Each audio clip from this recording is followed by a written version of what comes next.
नमस्कार दोस्तों, आप सभी का स्वागत है जीबीआर इन्फॉर्मेशन यूट्यूब चैनल में। दोस्तों, जैसा कि आप सभी को पता है कि मैंने आप सभी से कल ही प्रॉमिस किया था कि मैं आपको पूरी जीके का तैयारी करवाऊंगा, तो आज ये उसका पहला क्लास है। आज की हम 30 मिनट शो में हम लोग साइंस को पढ़ने वाले हैं और साइंस में भी हम लोग फिजिक्स को पढ़ेंगे, मतलब कि भौतिकी विज्ञान को पढ़ेंगे। ये क्लास इस तरह से डिजाइन किया गया है कि कम समय में आपकी बेहतर तैयारी हो सके।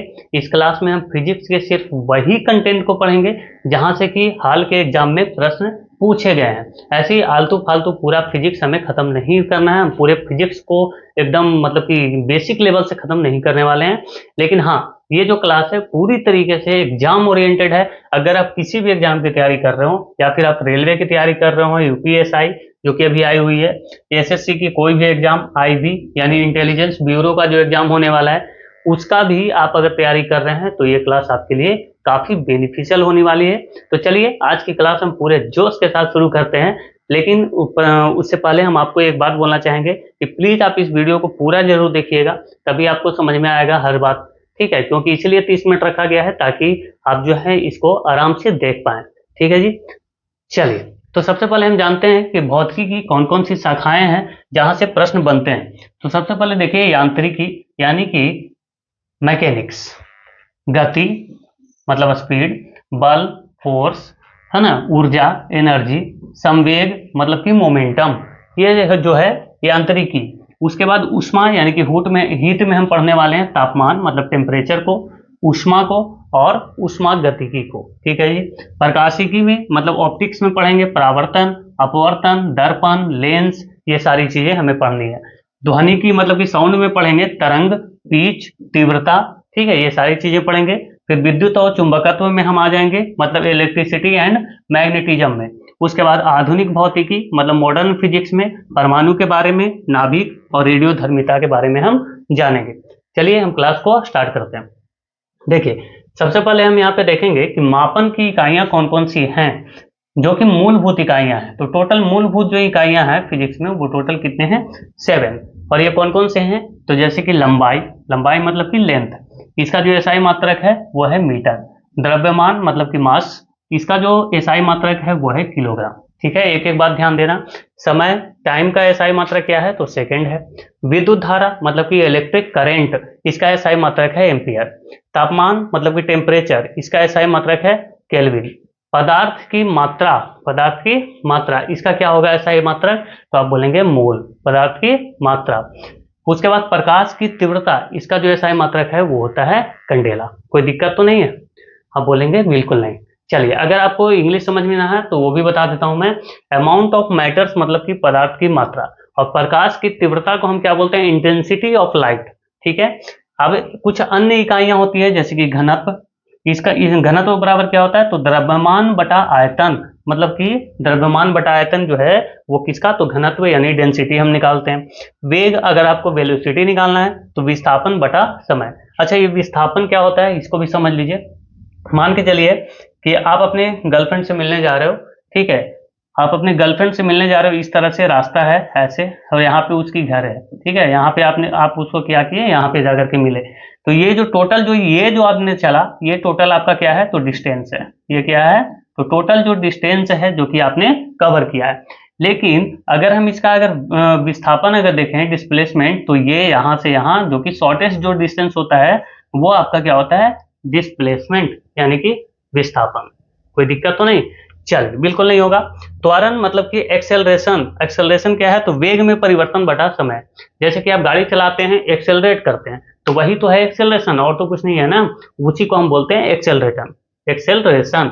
आगे आइए, देखिए, तो दिशा और परिमाण के आधार पर अगर हम देखें तो दो तरह की राशियां हैं।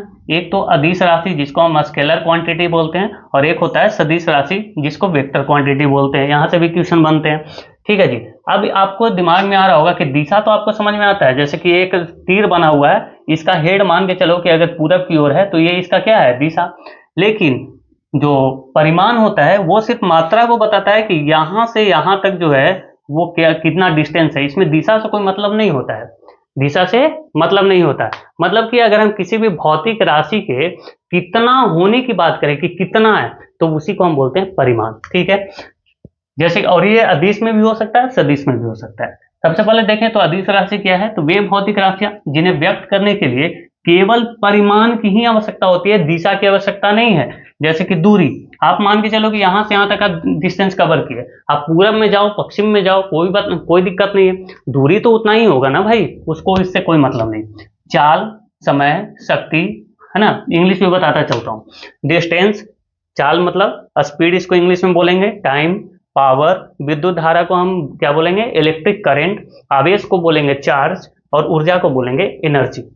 सदिश राशियां कौन कौन सी हैं, जिसमें कि और क्या क्या हो, तो परिमाण भी हो और दिशा भी हो। परिमाण भी होना चाहिए, साथ ही के साथ उसमें दिशा भी होनी चाहिए। जैसे कि विस्थापन यानी कि डिस्प्लेसमेंट, वेग वेलोसिटी, त्वरण एक्सेलरेशन, बल फोर्स, विद्युत क्षेत्र, इलेक्ट्रिक एरिया भी आप इसको बोल सकते हैं, विद्युत क्षेत्र को। ठीक है, आगे चलते हैं।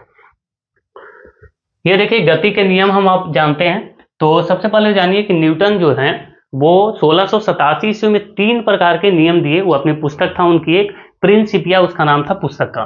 तो 3 नियम है। सबसे पहले तो प्रथम नियम, इसको हम जड़त्व का नियम भी बोलते हैं, मतलब लॉ ऑफ इनर्शिया इससे प्राप्त होता है, लॉ ऑफ इनर्शिया। इसको हम बल की परिभाषा हमें मिलती है, क्या मिलती है, बल का परिभाषा, डेफिनेशन ऑफ फोर्स, बल की परिभाषा प्राप्त होती है।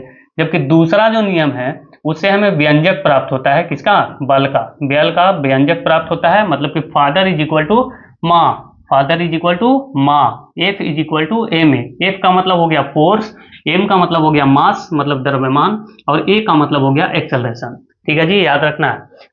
प्रथम नियम क्या बोलता है, तो प्रथम नियम बोलता है कि कोई भी वस्तु स्थिर अवस्था में रहेगी, या फिर अगर वो चल रही है तो चलती ही रहेगी जब तक कोई बाहरी फोर्स उस पर ना लगाया जाए। अगर मान के चलो कि एक बॉल है, फुटबॉल, अगर वो ऐसे रखा हुआ है तो वो रखी ही रह जाएगी जब तक कि उस पर हम कोई फोर्स ना लगाएं। अगर कोई गाड़ी है, मान के चलो कि आप एक 4 व्हीलर चला रहे हैं और वो चल रही है अपनी गति में, तो उसको भी रोकने के लिए हमें बल लगाना पड़ेगा, है ना, ब्रेक इसीलिए होता है ना भाई। अगर हम बल नहीं लगाएंगे तो वो भी चलती ही जाएगी। ठीक है, चलिए, तो प्रथम गति नियम ये बोलता है। इसके कुछ उदाहरण भी पूछे जाते हैं, तो सबसे पहले हम इसका कुछ उदाहरण हम आपके सामने पेश करते हैं। जैसे कि हाँ, कंबल को आप क्या करो कि हाथ में ले लो और उसको डंडे से पीटो, उसमें जो भी डस्ट वगैरह होंगे वो बाहर निकलने लग जाती है। तो ये जो है जड़त्व के नियम का ही उदाहरण है, मतलब कि न्यूटन के प्रथम गति नियम का उदाहरण है। ठीक है, न्यूटन के प्रथम गति नियम का उदाहरण है। कंबल को हम हाथ से पकड़कर क्या करेंगे, डंडे से पीटेंगे। या फिर मान के चलो कि आपके बाइक पे जो है वो पीछे कोई बैठी हुई है, ठीक है, बैठी हुई है आपके बाइक पे, आप क्या किए कि एक्सेलरेटर दिए और उसके बाद क्लच को छोड़ दिया और एकाएक बढ़ा दिया। एकाएक बढ़ाए तो क्या होगा, वो तो पीछे की ओर गिरेगी। कहाँ गिरेगी, पीछे की ओर गिरेगी। तो ये लॉ ऑफ इनर्शिया है। आगे चलिए, द्वितीय नियम क्या बोलता है, F बराबर एम ए, यानी कि फादर इज इक्वल टू माँ। बल का व्यंजक प्राप्त होता है।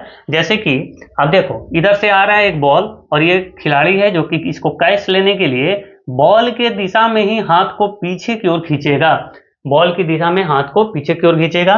तो ये न्यूटन के दूसरे गति का नियम उदाहरण है।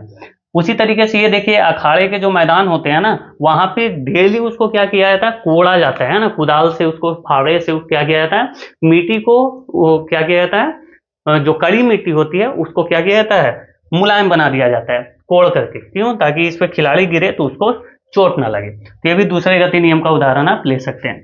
तृतीय गति नियम में हम देखते हैं, तो प्रत्येक क्रिया के बराबर व विपरीत प्रतिक्रिया होती है, एक्शन रिएक्शन, है ना, एक्शन रिएक्शन। जैसे कि आपने किसी को आई लव यू बोला, बदले में आपने उसने क्या किया, एक थप्पड़ आपको जड़ दिया, है ना। अगर वो जड़ देती है तो एक्शन रिएक्शन फोर्स यही है। ठीक है जी, यहाँ पे देखिए कि अगर बंदूक से जो गोली निकलती है तो बंदूक का झटका हमें पीछे की ओर धकेलता है, तो वो क्या है, एक्शन रिएक्शन फोर्स है। जो रॉकेट होती है वो क्या होता है, रॉकेट लॉन्चिंग के समय भी वो पीछे की ओर क्या करती है, धक्का देती है। तो ये भी क्या है, एक्शन रिएक्शन फोर्स है। आप एक चीज और याद रखना कि जो रॉकेट होता है संवेग संरक्षण के सिद्धांत पे काम करता है, संवेग संरक्षण, प्रिजर्वेशन ऑफ मोमेंटम, है ना, या फिर कंजर्वेशन ऑफ मोमेंटम इसको बोल सकते हैं। क्या बोल सकते हैं, कंजर्वेशन ऑफ मोमेंटम, ठीक है। तो ये क्या है, तो संवेग संरक्षण के सिद्धांत पे कार्य करता है रॉकेट, ठीक है। आगे चलते हैं। कार्य बराबर, कार्य शक्ति और ऊर्जा हम पहले देखते हैं। तो कार्य बराबर क्या होता है, बल गुने विस्थापन। बल गुने विस्थापन मतलब कहने का मतलब work is equal to force into displacement, है ना। कितना वर्क हुआ है वो मैंने तो आपको पहले ही बताया कि जो वर्क हुआ है ना, जो सीधे मान के चलो कि इस तरह से आपने क्या किया कि कोई कार्य यहां से यहां हुआ है, ये जो कार्य है, लेकिन हमें इससे मतलब नहीं है, ये जो डिस्प्लेसमेंट है इससे मतलब है, ठीक है जी, कि कार्य कितना हुआ, हम तो इतना ही मानेंगे ना।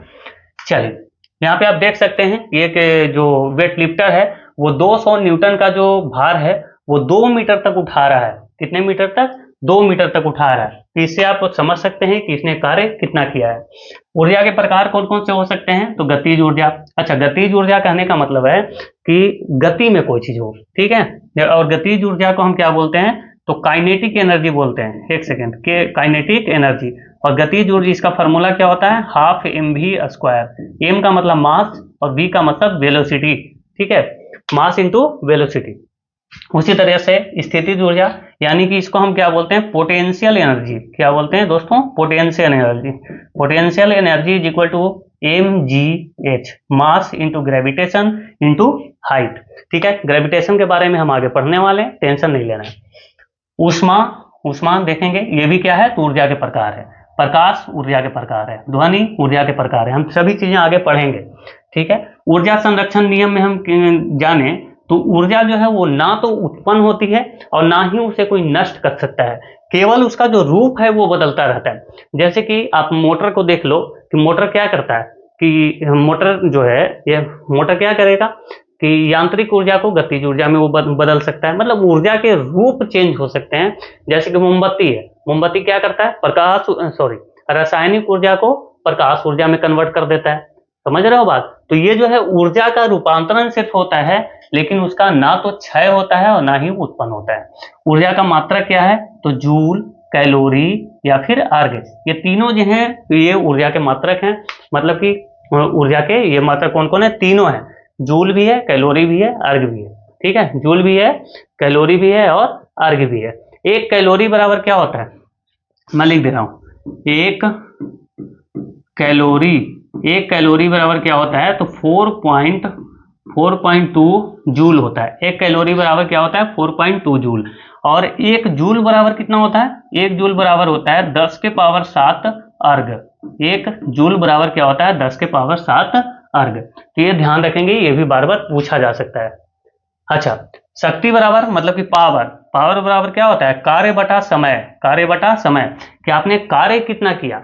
आपने अगर मान के चलो कि ये जो कार्य है, ये कार्य जैसे कि 200 न्यूटन कार्य किया, कितना किया, 200 न्यूटन इसका कार्य है। समय कितना है, तो समय जो भी इसका लगा, मान के चलो कि ये 2 सेकेंड लगा, 2 सेकेंड लगा। तो हम इसको इस तरह से समझ सकते हैं कि इसका जो पावर है, इसको पावर कितना लगाना पड़ा होगा, ठीक है। और पावर का जो मात्रक है वो क्या होता है, तो वाट होता है। क्या होता है, वाट होता है। आगे चलिए दोस्तों, गुरुत्वाकर्षण देखते हैं।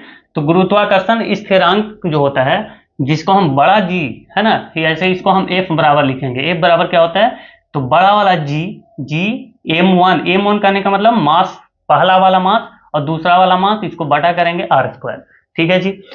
छोटा वाला जो जी होता है उसका मान क्या होता है, 9.8 मीटर प्रति सेकेंड स्क्वायर। विश्वत पर जो है वो जी का मान न्यूनतम होता है। हम वहां से अगर आगे बढ़ेंगे तो कम होता जाएगा, ठीक है। पलायन वेग अगर देखें, पलायन वेग मान के चलो कि जिसको आपने आई लव यू बोला था, उसने एक थप्पड़ मार दिया था, मारा था ना, याद है आपको, एक थप्पड़ मारा था और वो चली गई थी। अब चली गई थी, उसको बाद में लगा कि यार मैंने बेकार ही मार दिया, मैंने मारा, उसने कुछ बोला भी नहीं, चलो चलता हूँ, देखता हूँ। तो वो आई और इस बार उसने आपको आई लव यू बोला। आई लव यू बोला तो आपको तो पहले से ही गुस्सा आ गया था। आपने क्या किया, मारा उसको एक थप्पड़ और उठाया उसको, कस के उसको फेंक दिया, है ना। क्या किया, उसको उठा करके फेंक दिया। तो फेंक दिया तो इतना आपने कितना फेंका, तो 11.2 किलोमीटर पर सेकेंड के हिसाब से आपने फेंक दिया। तो फेंक दिया तो वो फिर वापस आएगी ही नहीं, वो चली गई, है ना, वो अंतरिक्ष में चली गई, वापस नहीं आएगी, है ना, कि उसी को हम बोलते हैं पलायन वेग।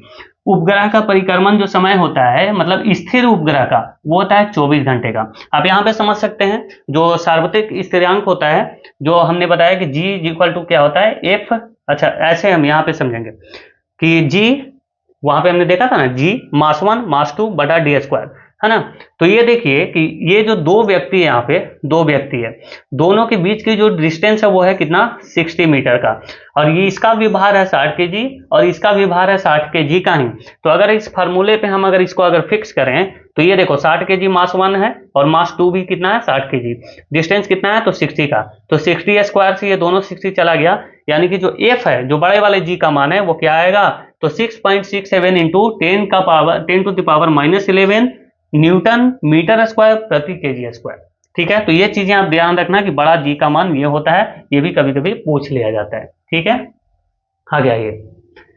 तरल यांत्रिकी देखें तो घनत्व यानी डेंसिटी बराबर क्या होता है, द्रव्यमान बटा आयतन। द्रव्यमान बटा आयतन। पृष्ठ तनाव हम किसे बोलते हैं, जो कि वर्षा का जो बूंद होता है वो गोल होता है। और एक चीज ध्यान रखना है, पृष्ठ तनाव जितना ज्यादा होगा, पृष्ठ तनाव जितना ज्यादा होगा, एरिया उतना ही ये कम छेकेगा।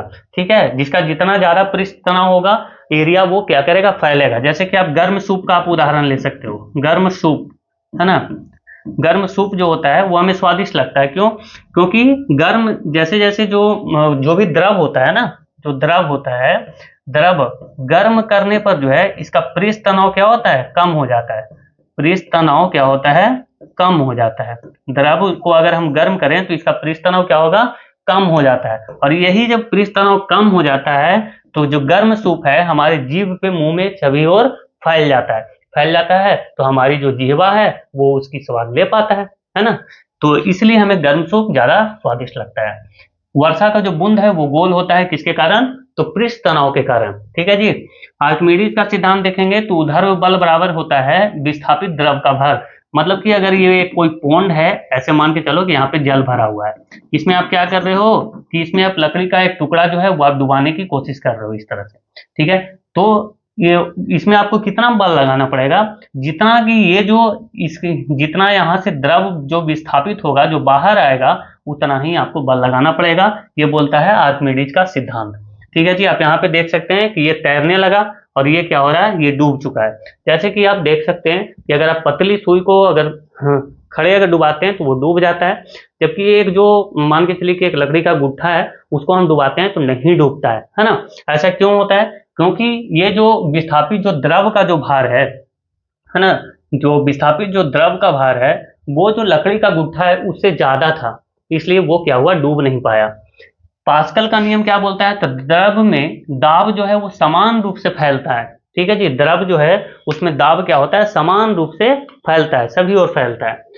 आगे चलेंगे, उष्मा एवं उष्मागतिकी देखते हैं तो तापमान मापने के यंत्र हैं कौन कौन, सेल्सियस, केल्विन और फारेनहाइट।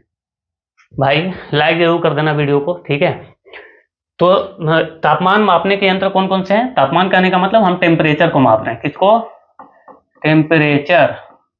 ठीक है, टेम्परेचर मापने के यंत्र है सेल्सियस, केल्विन और फारेनहाइट। जैसे कि आप देखते होंगे कोई कोई बोल देता है जल्दीबाजी में कि भाई मुझे 104 डिग्री बुखार आ गया था। भाई कैसे हो सकता है 104 डिग्री बुखार, वो फारेनहाइट में होता है। किस में होता है, फारेनहाइट। जिसकी फारेनहाइट जो पैमाना है उसका खोज किसने किया था, सोरेनसन ने किया था। ठीक है जी। अब अगर बात किया जाए कि सेल्सियस और फारेनहाइट का जो मान है वो कहाँ पे बराबर होता है, तो -40 डिग्री पे ये बराबर हो जाता है सेल्सियस और फारेनहाइट का मान। ये भी बार बार पूछा जाता है। ठीक है, उष्मा अगर देखें तो उष्मा बराबर होता है द्रव्यमान गुने विशिष्ट उष्मा गुने डेल्टा टी। ये आप ध्यान रखना। उष्मा संचार, अच्छा, विशिष्ट उष्मा किसको हम बोलते हैं, जैसे कि आप समोसा खाओ, समोसे में अंदर में क्या होता है, आलू होता है भरा हुआ। अगर वो गर्म है ना तो इतना, मतलब ऊपर से लगेगा ठंडा, जब वो अंदर जाता है ना तो जीभ पे जब वो तोड़ेंगे आप आलू को, है ना, तो वो बहुत ज्यादा जलता है, उसमें विशिष्ट उष्मा काफी ज्यादा होता है ना। विशिष्ट उष्मा काफी ज्यादा होता है, लैटेंट हीट उसको बोलते हैं। ऊष्मा संचारण के तरीके देखें तो चालन, जैसे कि कोई ठोस है, कोई ठोस रॉड है, ठीक है, ये रॉड है, आप यहाँ पे क्या कर रहे हो, यहाँ पे आपने आग लगा दिया और इसको क्या कर रहे हो, गर्म कर रहे हो। हमको बनाने नहीं आ रहा, आप समझना, आग लगा दिया, इसको हमने गर्म किया। गर्म तो यहाँ कर रहे हैं ना, लेकिन यहाँ तक भी ये ऊष्मा आ जाता है किसके माध्यम से, तो चालन के माध्यम से। ठीक है जी, मतलब कि ठोस में जो ऊर्जा का ऊष्मा का जो संचारण है वो चालन के माध्यम से होता है। अगर हम संवहन की अगर बात करें तो संवहन जैसे कि जल है, जल में जैसे कि आप कोई भी ऐसे मान के चलो कि जल ऐसे गर्म करने के लिए आपने इसमें जल भर के रख दिया, तो आग तो आपने सिर्फ यहाँ पे लगाया है, आग तो यहाँ पे लगाया ना, आग यहाँ पे लगाया तो यहाँ पे जल गर्म होना चाहिए, लेकिन जल जो है वो पूरा ऊपर तक गर्म हो जाता है। ये संवहन के माध्यम से होता है, ठीक है। विकिरण, विकिरण में कोई माध्यम की इसको आवश्यकता नहीं होता है। ऊष्मागतिकी का प्रथम नियम अगर हम देखें तो ऊर्जा संरक्षण को परिभाषित करता है। ये ऊष्मागतिकी का जो प्रथम नियम होता है ये किसको, तो ऊर्जा संरक्षण को ये परिभाषित करता है। ऊष्मागतिकी का द्वितीय नियम की बात करें तो ऊष्मा जो है स्वतः शीतल से उष्ण में नहीं जाती। जैसे कि आप यहाँ पे देख सकते हो कि इधर जो है वो कोल्ड आयरन रखा हुआ है और इधर हॉट आयरन रखा हुआ है। अगर हम देखें कि ऊष्मा जो है वो कैसे प्रसारित होगी, तो ये कभी भी हॉट से कोल्ड से हॉट की ओर नहीं आएगी, मतलब ठंडा से गर्म की ओर नहीं आएगा। ये कैसे जाएगा, तो हॉट से कोल्ड की ओर जाएगा, मतलब कि गर्म जो ज्यादा होगा और जो ठंडा होगा, मतलब गर्म वाला से वो ठंडे की ओर जो है वो हीट का क्या होगा, फ्लो होगा। ठीक है, इसको समझना। आगे चले, ध्वनि की बात करें तो ध्वनि जो है, ध्वनि तरंगे यांत्रिकी तरंगे हैं, ये आप पहले ध्यान रखेंगे। अच्छा, अनुदैर्ध्य भी आप याद रखना, अनुदैर्ध्य, अनुदैर्ध्य तरंग है ये ध्वनि जो है, अनुदैर्ध्य तरंग है। निर्वात में जो है वो ध्वनि नहीं फैलती है। जैसे कि चांद पे अब अगर जाएं तो चांद पे क्या है, वायुमंडल तो है नहीं, तो वहां पे अगर आप बात करोगे एक दूसरे से ना, तो क्या होगा, आपकी बात जो है दूसरे को सुनाई नहीं देगी, क्योंकि ध्वनि को निर्वात चलने के लिए क्या जरूरी है, माध्यम की जरूरत होती है, और वहां पे कोई माध्यम नहीं है। लेकिन अगर हम प्रकाश की बात करें तो प्रकाश को गति करने के लिए माध्यम की आवश्यकता नहीं होती है। प्रकाश को गति करने के लिए माध्यम की आवश्यकता क्या है, नहीं चाहिए। इसको माध्यम नहीं भी है तो भी प्रकाश गमन कर सकती है, और प्रकाश का जो चाल है वो निर्वात में ही सबसे ज्यादा होता है। जबकि अगर हम देखें ध्वनि की चाल, तो ध्वनि की चाल हवा में सबसे अधिक होता है, 343 मीटर पर सेकंड, 20 डिग्री सेल्सियस पर मैं यह बात कर रहा हूँ, ठीक है, 332 मत समझना। ये जब ये अगर 0 डिग्री सेल्सियस पे आ जाए तब ये 332 मीटर पर सेकंड इसका स्पीड हो जाता है, ठीक है, 0 डिग्री सेल्सियस पे। अगर 20 डिग्री सेल्सियस पे बात किया जाए तो 343, 25 डिग्री पे ये लगभग 346 मीटर पर सेकंड पहुंच जाता है। पिच की अगर बात करें, किसकी, पिच मतलब कि तारत्व, क्या, तारत्व, ये जो है आवृत्ति पर निर्भर करता है, ठीक है। पिच मतलब कि इसका आवाज जो है वो कितना सुरीला है वगैरह ये चीजें। तीव्रता की बात करें तो ये आयाम पर निर्भर करता है। और ध्वनि तरंगे 3 प्रकार की होती है, कौन कौन, श्रव्य तरंगे, अपश्रव्य और परश्रव्य। श्रव्य तरंगे कौन होती है, जो हम सुन पाते हैं, जो हम सुन पाते हैं, जैसे कि 20 हर्ट्ज से लेकर के 20,000 हर्ट्ज, ठीक है, 20 के भी कभी कभी लिख के देता है, ध्यान रखना। तो जो हम सुन पाते हैं वो क्या है, श्रव्य तरंगे हैं। अब श्रव्य तरंगे कौन कौन होती हैं, तो यहाँ पे देखिए, अब श्रव्य तरंगे कौन होती है, जो 20 हर्ट्ज से नीचे होता है, जो 20 हर्ट्ज से कम होता है ना, वो होता है अब श्रव्य तरंगे। इसको हम सुन नहीं सकते, लेकिन हाँ, जो कुत्ते वगैरह होते हैं ना वो सुन पाते हैं। जैसे कहीं पे अगर भूकंप वगैरह आती है तो पृथ्वी जो है अंदर से थोड़ी थोड़ी आवाज निकालती है, वो आवाज हम लोग नहीं सुन पाते, लेकिन कुत्ते वगैरह सुन लेते हैं। आपने देखा होगा गाँव में अगर कुत्ते भूखते हैं तो लोग बोलते हैं लगता है कुछ होने वाला है, कुत्ता भूख रहा है ना, तो ये समझना। पराश्रव्य तरंगे जो होती है ये अल्ट्रासोनिक होती है, और ये जो है जैसे कि श्रव्य क्या हुआ, 20 हर्ट्ज से नीचे, ये जो है अब श्रव्य है। श्रव्य क्या होता है, तो 20 से लेकर के 20,000 तक, और अगर 20,000 से ऊपर है, 20 के मैंने लिख दिया है, 20 के से अधिक अगर है तो उसको भी हम नहीं सुन सकते हैं, उसको भी हम नहीं सुन सकते हैं। इसका उपयोग कहाँ पे है, तो जो एक्सरे वगैरह हम करते हैं ना, तो वहां पे पराश्रव्य तरंगे का प्रयोग किया जाता है। और ध्वनि तीव्रता को हम किस में मापते हैं, तो डेसिबल में मापते हैं, आप ध्यान रखना। ध्वनि की तीव्रता हम किस में मापते हैं, डेसिबल में मापते हैं। चले आगे, आगे चलते हैं। अच्छा, प्रकाश की चाल निर्वात में जो है वो सर्वाधिक होती है। प्रकाश की चाल किसमें, निर्वात में, तो 3 × 10⁸ मीटर पर सेकंड होता है। परावर्तन के नियम की बात करें तो आपतन कोण जो है वो परावर्तन कोण के बराबर होता है। जैसे कि आप इस तरह से समझो, मान के चलो कि ये क्या है, एक माध्यम है, यहाँ से अगर लाइट अगर यहाँ पे आई है, आपतित किरण है, आपतित किरण, तो ये जो रिफ्लेक्शन होगा, जो परावर्तित किरण है, वो दोनों का मान क्या होगा, इक्वल होता है, ठीक है जी, दोनों का मान क्या होता है, इक्वल होता है, ये आप समझना। अपवर्तन का सॉरी परावर्तन का नियम क्या करता है कि आपतन कोण और परावर्तन कोण दोनों बराबर होते हैं। जबकि अपवर्तन नियम क्या बोलता है, अपवर्तन नियम जो है उसको हम स्नेल का नियम भी बोलते हैं, और इसको हम कैसे डिनोट करते हैं, तो साइन आई बटा साइन आर, ठीक है, इसको हम म्यू में डिनोट करते हैं। किसमें? म्यू में डिनोट करते हैं। किसमें? म्यू। अब समझना, म्यू में डिनोट करते हैं। जैसे कि आप यहां से देखो कि एक ये क्या है, ये तो एक माध्यम है, ये माध्यम है, इसके ऊपर जो है वो विरल माध्यम है और इसके नीचे जो है वो सघन माध्यम है। ठीक है, अगर यहां से कोई किरण अगर क्या हो रही है, आपतित किरण यहां से ऐसे आई, अब ये क्या हुआ कि इसको जाना तो ये था सीधे, लेकिन ये क्या हो गया, थोड़ा सा यहाँ पे मुड़ गया। क्या हो गया? थोड़ा सा ये मुड़ गया, सीधा नहीं गया। यही जो मुड़ा हुआ जो भाग है ना, इसको हम बोलते हैं क्या? अपवर्तनांक। ये जो है अपवर्तनांक है और ये जो है आई है। ठीक है, ये यहाँ पे जो एंगल बना रहा है ये आई, हम इसी को मानेंगे, और ये जो है आर है। ठीक है जी, तो इसी को हम क्या बोलते हैं? स्नेल का नियम बोलते हैं, जिसको हम म्यू में डिनोट करते हैं। अपवर्तनांक को हम किस में डिनोट करते हैं? म्यू में डिनोट करते हैं। ठीक है, कोई दिक्कत तो नहीं है किसी को? सारी चीजें समझ में आ रही है? हाँ, चलिए आगे चलें, आगे चलते हैं। एक सेकेंड दोस्तों, मैंने क्या किया, 1 सेकेंड रुकना, ये पढ़ लिया। अच्छा, यहाँ पे एक चीज मुझे बताना था, मैं थोड़ा सा, अब देखना, थोड़ा सा यहाँ पे थोड़ा सा मैं पीछे आ गया हूँ, क्योंकि दाब में मैंने कुछ बताया नहीं, फिर ये छूट जाएगा। दाब का मतलब मात्रक क्या होता है? तो दाब का मात्रक होता है पास्कल। दाब का मात्रक क्या होता है? पास्कल। और वायुमंडलीय दाब, वायुमंडलीय दाब जो होता है, वायुमंडलीय दाब हम किससे मापते हैं? तो बैरोमीटर से मापते हैं। किसे? बैरोमीटर से मापते हैं। अब ध्यान देना, बैरोमीटर से मापते हैं। देखो, कभी कभी क्या होगा ना कि बैरोमीटर का जो पाठ्यांक है, हम उसको कैसे समझते हैं, ये समझिए कि बैरोमीटर का अगर पाठ्यांक अगर एकाएक नीचे गिर गया, जैसे आप प्यार में हो, एक बार आपका प्यार टूट गया, तो क्या होगा भाई? जिंदगी में आंधी तूफान आ जाएगा ना, तो आंधी तूफान आ जाता है बैरोमीटर का अगर पाठ्यांक अगर नीचे गिर जाए तो। अगर आपका प्यार अगर धीरे धीरे अगर गिरता है ना, गाना गाते हुए बरसात के मौसम में, है ना, ऐसे, तो फिर क्या होगा? तो फिर बारिश आएगी। अगर धीरे धीरे गिरेगा तो क्या होगा? बारिश आएगी। अगर मान के चलो कि उसका पाठ्यांक ऊपर चढ़ रहा है, मतलब आपका प्यार का लेवल अगर बढ़ रहा है, तब आपकी जिंदगी में सुख शांति रहेगी, है ना, मौसम साफ रहेगा। चल समझना इसको, यही बात बतानी थी थोड़ी सी, यहाँ से क्वेश्चन बन जाता है, तो इसलिए मैंने सोचा कि इसको बता देता हूँ, याद आया थोड़ा। चलिए अब आ जाते हैं वहां पे, यहां तक तो हो गया ना, ध्वनि की तीव्रता डेसिबल हमने पढ़ लिया था। हाँ, यहाँ पे भी हमने कर लिया। अब हम दर्पण आते हैं। अच्छा, दर्पण और लेंस में क्या अंतर होता है? तो देखो, एक शीशा जो होता है, अगर शीशे के दोनों तरफ आप देख पा रहे हैं तो वो लेंस है। जैसे कि मैं जो पहना हूं ये एक लेंस है, इसको हम दोनों तरफ से देख सकते हैं। लेकिन जो दर्पण होता है, जैसे आप मिरर को देख लो, आईना को, उसमें एक तरफ से पेंट कर दिया जाता है, आप एक ही तरफ से उसमें देख सकते हैं, तो वो क्या है? वो है दर्पण। वो 3 प्रकार के होते हैं। समतल दर्पण, समतल दर्पण में जो प्रतिबिंब है वो सीधा बनता है, आभासी बनता है, वस्तु के बराबर बनता है। मतलब आप जिस तरह से करोगे वैसे करेगा। कभी कभी देखना, मर्द फिल्म देखे हो आप, मर्द में जो है अमिताभ बच्चन ऐसे करता है, ओह, तो उधर से वो भी करता है ना, वो ऐसे करेगा तो वो भी ऐसे करेगा। ठीक है, समझना बात को।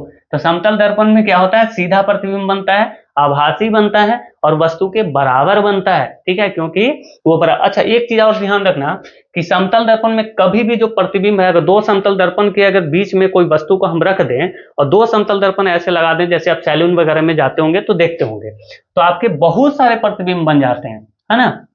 तो देखिए क्या होता है, वो भी जो है 360/थीटा पे वो डिपेंड करेगा। 360/थीटा। अगर मान के चलो आप 90 डिग्री के एंगल पर कोई भी चीज को अगर रख देते हो, जैसे कि कितने डिग्री पे? 90 डिग्री पे, तो कितना प्रतिबिंब बनना चाहिए? 4 प्रतिबिंब बनना चाहिए। जी नहीं, अगर कभी भी इवन नंबर अगर आ जाए तो इसमें से आपको माइनस कर देना है 1 और इसका प्रतिबिंब 3 ही बनेगा। ठीक है, इवन नहीं आएगा कभी भी। अगर मान के चलो कि कुछ क्या ले लूं भाई, 18 36 है ना, 120 डिग्री एंगल पे अभी आपको दिखाता हूँ। जैसे 360/थीटा करें तो 120 डिग्री पे अगर रख दिया जाए तो 3 आ जाएगा, है ना। कितने प्रतिबिंब बनेंगे? 3। तो वो सही है, वहां पे आपको माइनस नहीं करना पड़ेगा, क्योंकि ये जो है ऑड नंबर आया है। यहाँ पे देखें तो ये इवन नंबर आया था ना, तो इसलिए हमें इसमें 1 माइनस करना पड़ा। ये चीज आप ध्यान रखना, ठीक है। अगर हम देखें अवतल दर्पण को, तो इसमें वास्तविक उल्टा प्रतिबिंब बनता है और बड़ा प्रतिबिंब बनता है ना। इसलिए तो दाढ़ी बनाने वाले जो मिरर होते हैं वहां पे हमें बड़ा बड़ा चीज देखना होता है, तो हम अवतल दर्पण का प्रयोग करते हैं, है ना। इसका जो डॉक्टर लोग जो टॉर्च वगैरह जो यूज करते हैं ना, उसमें भी क्या होता है? अवतल दर्पण का यूज करते हैं, क्योंकि छोटी छोटी चीजें देखनी होती है, आंख का, नाक का, है ना, कान का। तो ये जो छोटी छोटी चीजें देखने वाली होती है, वहां पे हम क्या लगाते हैं? तो अवतल दर्पण लगाते हैं। क्योंकि देखो ये बड़ा वाला है, अवतल लिखते हैं तो बड़ा होता है, तो ये जो है बड़ी प्रतिबिंब बनाती है और इसको हम बोलते हैं कॉनकेव। अगर आप इंग्लिश में भी लिखोगे ना तो भी बड़ा लिखाएगा, मैं लिख देता हूं। अवतल दर्पण को क्या लिखते हैं, यहाँ पे लिख दूं कॉनकेव, और उत्तल दर्पण को क्या लिखते हैं कॉन्वेक्स। ठीक है, तो ये देखो, ये छोटा नाम ये बड़ा नाम, बड़ा नाम वाला बड़ा प्रतिबिंब बनाएगा, छोटा नाम वाला छोटा प्रतिबिंब बनाएगा। ठीक है, उत्तल दर्पण जो है आभासी प्रतिबिंब बनाता है और सीधा प्रतिबिंब बनाता है, क्योंकि हमें छोटी, जैसे कि आप गाड़ी चलाते हैं, पीछे से कौन क्या आ रहा है अगर उसको देखना है, और तो उसको तो छोटा हमें देखना होता है ना, तो हम क्या करते हैं गाड़ी के साइड मिरर में हम उत्तल दर्पण का प्रयोग करते हैं। ठीक है जी, आगे आइए। लेंस हम देखें तो आवर्धन, चश्मा में लेंस का प्रयोग होता है, कैमरा में भी लेंस का प्रयोग होता है। किसका, लेंस का। अगर आप देखें तो निकट दृष्टि दोष, निकट दृष्टि दोष में क्या होता है ना, मायोपिया। निकट दृष्टि दोष में क्या होता है, एक सेकेंड, मायोपिया, मायोपिया। निकट दृष्टि दोष में क्या होता है, हमें जो है निकट की वस्तु साफ दिखती है, क्या होती है, निकट की वस्तु साफ दिखती है, इसलिए हम यहाँ पे कॉनकेव लेंस का प्रयोग करते हैं, मतलब कि अवतल लेंस का प्रयोग करते हैं, दर्पण का नहीं, अवतल लेंस का। ठीक है, अगर हम देखें तो हाइपरमेट्रोपिया, हाइपरमेट्रोपिया मतलब कि ये जो है दूर दृष्टि दोष इसको बोलते हैं, क्या बोलते हैं, दूर दृष्टि दोष इसको बोलते हैं। अगर दूर दृष्टि दोष को अगर दूर करना है तो कॉन्वेक्स लेंस आपको लगाना पड़ेगा। कॉन्वेक्स लेंस कहने का मतलब है उत्तल लेंस आपको लगाना पड़ेगा। ठीक है, चले आगे चले, यहां तक हो गया था क्या, एक सेकंड रुकना, सारी चीजें करवा दी थी इसमें। अच्छा, इंद्रधनुष के बारे में थोड़ा सा बताना है तो इसके बारे में भी बताते हैं। सबसे पहले जानिए कि इंद्रधनुष जो है वो बरसात के मौसम में तो बनते ही, थोड़ा सा टाइम अगर ज्यादा हो तो घबराना नहीं है। ठीक है ना, थोड़ा सा और बचा हुआ है।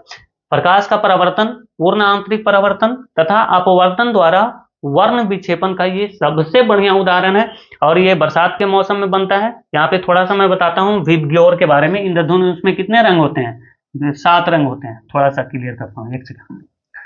विबग्योर, इसको भी आप समझो।